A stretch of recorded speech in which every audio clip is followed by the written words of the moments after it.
थपथपाना मुझे नहीं लगता कि ये उचित है। दिनेश जी, मुझे लगता है बहुत महत्वपूर्ण बात आपने कही है। इस बीच हिमांशु भयानी जी गुजरात से जुड़ गए हैं, जो कि इकोनॉमिक पत्रकार है। लेकिन इससे पहले मैं अखिल जी आपके पास आता हूँ। स्वामी जी, आपने डेटा देखे, मैंने बहुत सारे डेटा बताए हैं, आपने आलोक जी की भी बात सुनी है। तो स्थितियां आने वाले दिनों में जिसके बारे में आरबीआई ने जो वार्निंग दी है कि वो वर्ड यूज करते हैं कि देयर आर चैलेंजेस अहेड। वो चैलेंजेस अहेड का मतलब होगा कि हम वर्चुअली इन सूप हैं, लेकिन उसको एक अच्छा शब्दों का मुलम्मा चढ़ाया जाता है और आपके सामने पेश किया जाता है। हर चीज जो एग्रीकल्चर एक्सपोर्ट थी रेस्ट्रिक्ट कर दी गई है। गेहूं हो, चावल हो, प्याज हो, या फिर इवन मसालों के ऊपर रेस्ट्रिक्शंस हैं। इसके अलावा आपकी चीनी के ऊपर रेस्ट्रिक्शंस है इस टाइम। हालात ऐसे हैं कि रशिया से 9 मिलियन टन गेहूं मंगाया क्योंकि जरूरत 27 मिलियन टन की थी। पेपर में दिखाया 30 मिलियन टन है, इन एक्चुअलिटी 30 मिलियन टन है ही नहीं, आधा सड़ा हुआ होगा, उनके पास चूहे खा गए होंगे। तो ये स्थितियां पैदा हुई हैं। तो देयर आर वरिंग साइंस। और मैंने जो डेटा बताए, मैं आपकी टिप्पणी चाहूंगा कि 7.8 जो है, it looks rosy but things are not that rosy sir.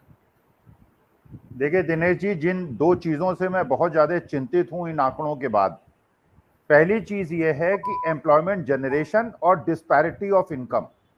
देखिए एग्रीकल्चरल इनकम में, एग्रीकल्चरल प्रोडक्शन में इतना ज्यादा गिरावट और उसके बाद एक्सपेक्टेड गिरावट, इस चीज का द्योतक है कि हमारे देश की जो बहुत बड़ी जनसंख्या एग्रीकल्चर पे डिपेंडेंट है, उसकी इनकम में बहुत ज्यादा घटोतरी होने वाली है, नंबर एक। और दूसरी बात यह है कि जब आपका सप्लाई कम होगा और डिमांड वैसे ही रहेगी, तो जो शहर के अल्प मध्यम वर्ग हैं उनकी परचेजिंग पावर बहुत कम हो जाएगी, उनके लिए महंगाई उनको मारेगी। तो जो इनकम डिस्पैरिटी है, ये एक बहुत बड़ा मैं ऐसा जोखिम देख रहा हूं जो देश के लिए हितकारी नहीं है।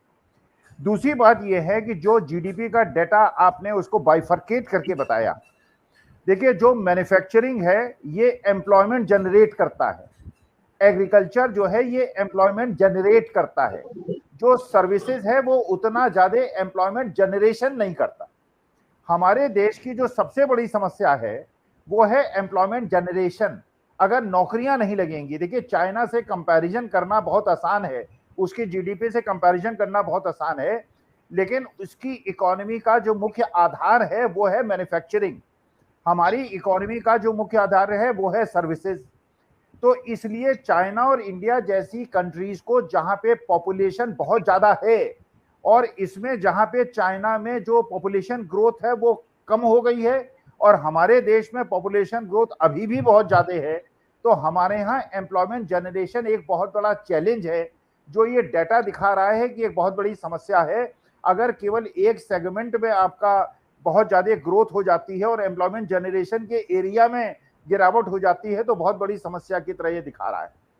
तीसरी बात जो दिनेश जी मैं देख रहा हूं कि अगर मान लीजिए मेरे घर में कोई समस्या हो या किसी के घर में कोई समस्या हो, तो अगर उसके यहाँ बच्चे जो हैं भूखे हों, उसके यहाँ सबको भरपूर खाना न मिल रहा हो, तो क्या ये उस आदमी के लिए, उस घर के मुखिया के लिए उचित है कि घर में वो पुताई कराए और टाइल्स लगवाए?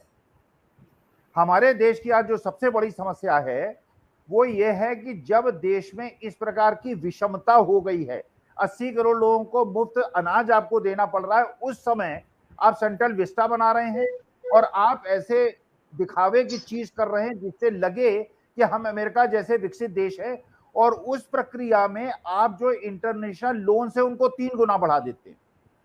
50 लाख करोड़ के लोन बढ़ के अगर 150 लाख करोड़ हो जाते हैं और आपकी जीडीपी ग्रोथ उस अनुपात पे नहीं बढ़ती, तो दिनेश जी आप जरा कल्पना कीजिए, आपकी इनकम है 1 लाख रुपए महीना बिना किसी लोन के, और आप लोन ले लें 5 करोड़ का और इनकम रहे 1 ही लाख, तो आप क्या जो लोन लिया है उसका भुगतान कर पाएंगे?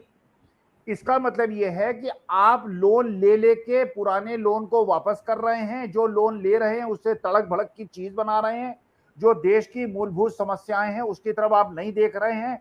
और जो अगली सरकार आने वाली है 2024 में, मुझे ऐसा लगता है उसके लिए एक बहुत बड़ी चुनौती है। जिस प्रकार के विदेशी ऋण आप ले रहे हैं और उसके बाद आपका रुपया जो है डेप्रिशिएट होता जा रहा है, वो कमजोर होता जा रहा है, तो ये जो विदेशी ऋण है ये आप भुगतान करने में आप डेट ट्रैप में हैं, बेसिकली आप डेट ट्रैप में हैं और आपकी वही स्थिति होने वाली है जो आपके दक्षिण में एक कंट्री है जिसके अंदर ये स्थिति 1 साल पहले हो गई थी, लोग राष्ट्रपति भवन में घुस गए थे। इसलिए तड़क भड़क की चीजों में खर्च करने के बजाय जो मैन्युफैक्चरिंग यूनिट्स हैं, जो स्मॉल स्केल यूनिट्स हैं, जो एमएसएमई है, उसमें ध्यान देने की आवश्यकता है। क्योंकि जब एग्रीकल्चर, आपको कोविड में बचाया था एग्रीकल्चर ने, लेकिन जब एग्रीकल्चर कष्ट में आएगा तो उसको बचाने के लिए सर्विसेज साथ नहीं देगा, मैन्युफैक्चरिंग साथ देगा। जी।